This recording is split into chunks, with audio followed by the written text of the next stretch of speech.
بأكرر شكري للأستاذ أشرف إنه أتاح لنا الفرصة دي نبقى مع حضرتك النهاردة، وأنا مصر إن حضرتك موهبة نادرة، دي حقيقة مش مجاملة.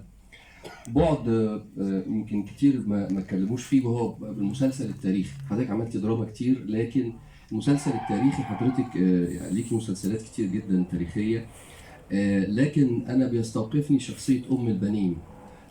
لانه عمر عبد العزيز، احمد توفيق الله يرحمه، الاستاذ احمد توفيق الله يرحمه. حضرتك عملتي دور مهم جدا، في لمحه كوميديه، وكان في سجال كده ما بينك وبين الاستاذه مديحه حمدي عمتك في عاتكه في المسلسل. فانا عايز حضرتك تكلميني عن الدور ده، وهل اللمحه دي اضافه برضو من عندك زي ما حضرتك قلتي، ولا ده كلام كان موجود في النص؟ دي ده سؤال مهم. ده سؤال. السؤال الثاني بقى، أنا طبعًا ملاحظ إنه حضرتك بتتدخلي في أحيانًا في وجهة نظرِك كمشخصاتية بقى.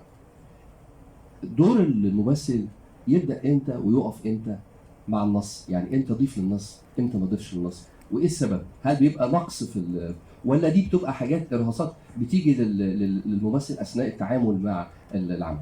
وبشكر الأستاذ أشرف لتالت مرة إنه أتاح لنا الفرصة دي. في حته بس انا عايز اصلحها.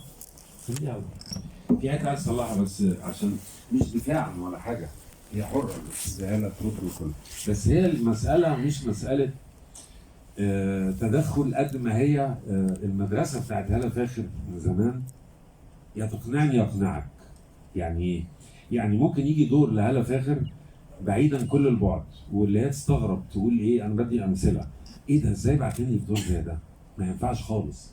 ف حته انها تتدخل، لو ويعني ايه تقنعني يقنعك؟ يعني الممثل دايما يا اما يقنع المخرج يا اما المخرج يقنع الممثل. اتفقوا، اتكلنا على الله وعملنا شغل جيد، يجي بعد كده بقى التصوير، يجي بعد كده نتكلم عن مرحله الورق. لكن اضافه من النجم على الشخصيه ده لازم، والا طب انت جايبني ليه؟ يعني انت جايبني عشان اقول الكلام زي ما انت عايز؟ بس مش هننجح. استاذنك استاذ اشرف فيما عدا المسلسلات التاريخيه. طبعا تاريخ، يعني هتلعب في التاريخ يعني ولا الهوى. لا ده ردي على السؤال الثاني. التدخل ده بقى بتبقى ايه؟